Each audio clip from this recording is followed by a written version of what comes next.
j'ai reçu ma commande de comics américains.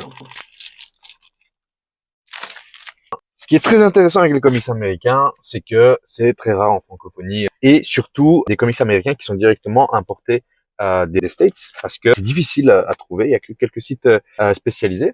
Et puis ce qui est intéressant avec les comics américains, c'est que c'est pas si stupide que ça. Il y a quelque chose de très intéressant dans ces bouquins, c'est que ça fonctionne un peu à la manière des mythes et de l'actualisation, de la réécriture de personnages archétypaux qui ont des traits de caractère, qui ont des spécificités, tout comme par exemple ici spécifiquement le personnage de Spider-Man qui est réécrit depuis 2024 par Jonathan Hickman dans la série Ultimate et qui a la base du personnage de Peter Parker, mais qui a des petites nuances, ce qui fait qu'on est dans une réécriture. C'est-à-dire que ce personnage apparaît et il n'a pas 16 ans, il en a plus de 30, il est marié, il a des enfants, et c'est seulement à ce moment-là que ses pouvoirs se révèlent, et on suit du coup ce personnage-là qui évolue non pas dans les enjeux d'un jeune adolescent, lycéen, mais plutôt avec les enjeux d'un jeune adulte, en fait, avec une vie de tous les jours.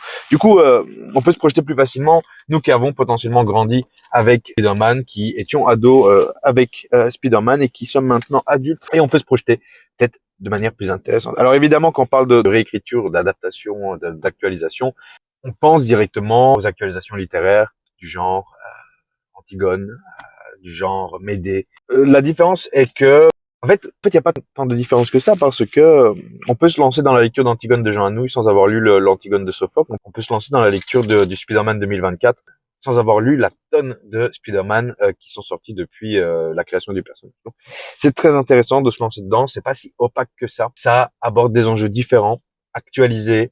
Comment Peter Parker va gérer sa vie de famille alors qu'il a des pouvoirs? Comment sauver le monde alors qu'il a des obligations, qu'il doit faire les courses et qu'il doit faire la vaisselle? Donc, je vous invite fortement à tenter l'expérience comics parce que pourquoi pas.